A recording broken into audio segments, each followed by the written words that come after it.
Isa sa mga pinakihintay naming araw is yung Sabado at Linggo. Dahil sa mga araw na ito, nagagawa natin yung mga bagay na nagpapasaya sa atin at nagpaparamdam kung gaano kasarap mabuhay. Hindi naman natin kailangan palaging gumastos ng malaki o bumiyahe ng malayo para maranasan itong mga to. Ang kailangan lang natin gawin ay appreciate yung mga bagay na nasa paligid natin. Ba't ang tamad mo? Ha? Saan ka nakita ng laki-laking aso tapos...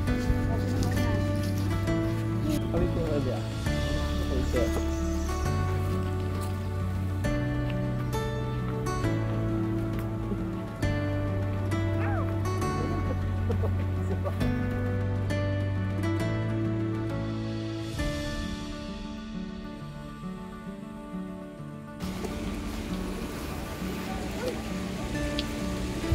Napakayaman ng kalikasan natin at napakaswerte natin kapag nararamdaman at nararanasan natin yung ganitong biyaya sa buhay natin. Ano naman ang mawawala sa atin, ibabalik natin yung pabor na pinaparamdam sa atin ng kalikasan. Kahit simpleng pagpapahalaga lang, malaking bagay na yun kumpara sa mga pabor na nararanasan natin tuwing nasa kalikasan tayo. Kaya dapat inaalagaan natin yung kalikasan natin kasi ang nakakatakot nito, baka darating yung panahon na magtampo ito at mawala siya sa atin.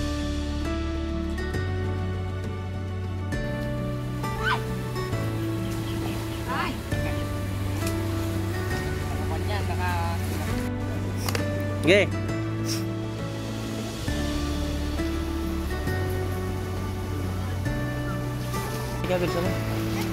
Dito tayo daan sa ilog. Ha? Saan? Dito daan sa baba. Okay.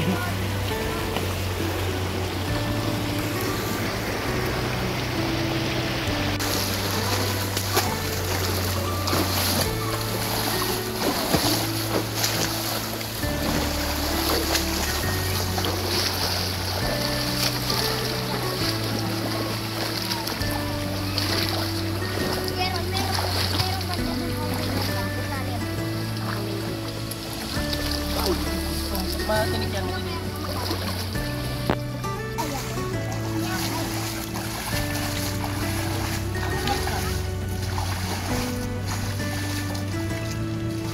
Ano yan? Sabi mo ulit. Ang pinaka mababaw. Mababaw na.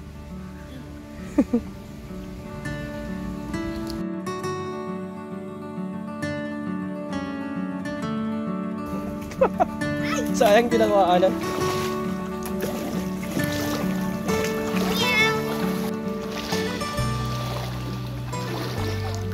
Bilisan mo, Kurt. Kaya mo pa ba? Kaya mo pa? Yes. Ang sarap makita ng mga ganitong creation na hindi mo inaasahan na sa ganitong lugar may tinatago palang ganda. Simple lang siya kung ikukumpara natin sa iba. Pero para sa akin na nakakita sa oras na ito, okay na ito. Nakadepende naman sa atin kung paano natin tignan yung isang lugar. Maaaring sa iba simple lang to. Wala lang, o kaya hindi naman pansinin. Pero kung marunong tayong makontento sa mga bagay na nasa harapan na natin, hindi ka na maghangad ng mga bagay na wala ka. Nadarating ka pa sa mga pagkakataon na kailangan mong gumawa ng masama para makamit lang to at maging masaya ka. Kaya mo yan. Mag-floating ka, floating. Ha? Mag-float ka. Tas, sige, float. Mag-floating ka. Okay, taas mo yung tiyan mo, labas mo yung tiyan mo. Hinga ka ng malalim. Laruin mo lang yung hininga mo. Yan, di ba? Nag-float ka na. May yung paa mo. Straight mo yung paa, yan. Eh, yung kunti lang, wag naman masyado. Hinga ng malalim. Di ba? Nag-float ka. Okay lang, steady ka lang. Steady ka lang kasi.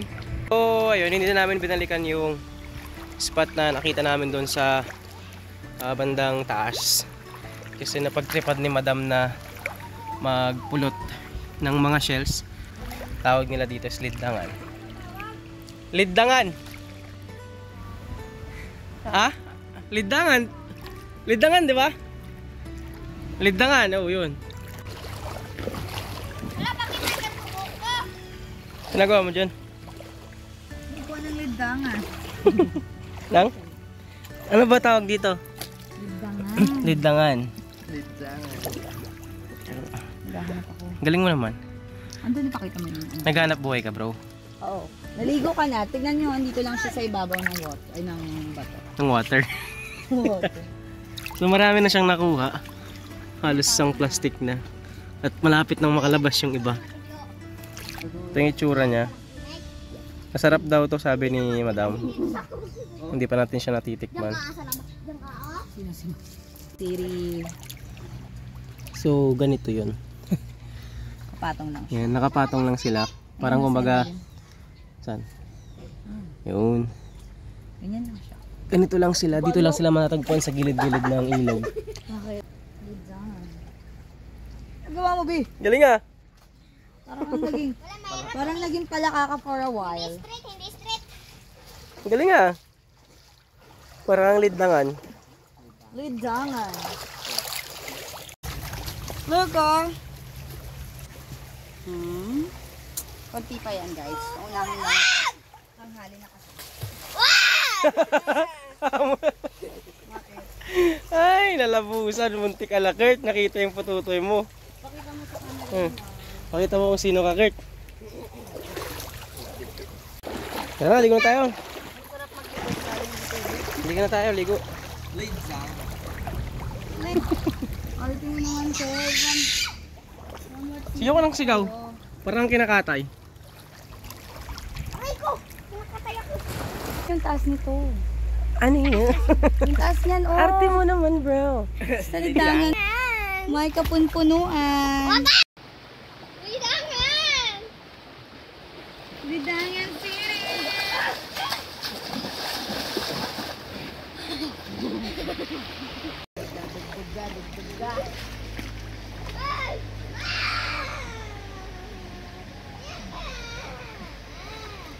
Iyak na. Ba't iyak ka nang iyak? Baka ba din? Guys. Hayaan mo na. Di bali, marami ka namang sleepers doon. Wag na, Kuya Ambe. Wag. Hayaan mo siyang umiyak, Kuya Ambe. Ba't ka umiiyak? Ha? Halika na dito, Gorod. Halika na dito. Halika na dito, di natin pati si Kuya Mbe. Kaya tiglong din niya bate. Halika na. Bato mo dito. Bato mo doon! Doon sa ano? Oh, kaya mo na yung kanina.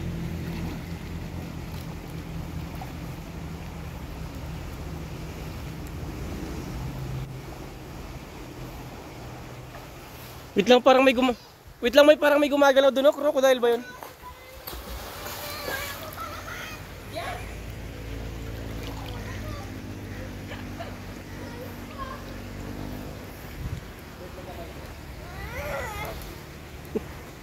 Halika na, bilisan mo. Oh, normal oh. Oh, parang walang nangyari oh. Kuya Ron, may papakita ako sa mga madlang people. Saya. Masaya ka na, Kurt? Sige, lubog mo yan. Lubog mo na.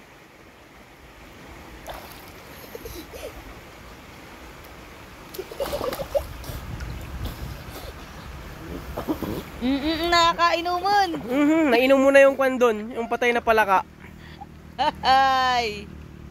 Ito. Nag-walk sila oh. Ha? Nag-walk. Ayan. Nag-crawl. Tumatakas na guys yung mga liddangan. Pero, Ayun eh. ayun ito, nagalaw siya. Doon na siya. Kita mo kayo ganyan guys. So, bumalik sa water. Pero hindi kayo makakabalik kasi nahuli ko kayo. Huwag mo kukunin bilbil ko ah. The wheels on the back. Uy, nagalaw! Okay na? Oh. Round and round and round. Bigla ah. Nahulog dyan. Bro, meron pa! Nahulog dito. Ano yan? Jangan. Bro! Sabi ni Kuya Ron, lidangan. Bakit Kurt? Anong problema mo? Ilang dalawa, baka bading yung gagalaw dyan. Ah, yung gagalaw ba, Deng? Makikita sa Ay, camera. tignan natin kung sino ang gagalaw. Ay, Gumagalaw ka na Kuya Pe. ay ikaw ang gumagalaw. Magsalita ka eh. Sino kayang gagalaw dito? Ang gagalaw daw ay bading.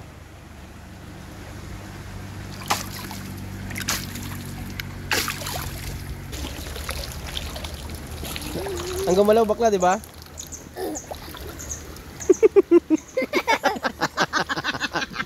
Ginagawa mo. Gumalaw ka. Ang gumalaw bading. Oh, gumagalaw ka. Oh, gumagalaw ka.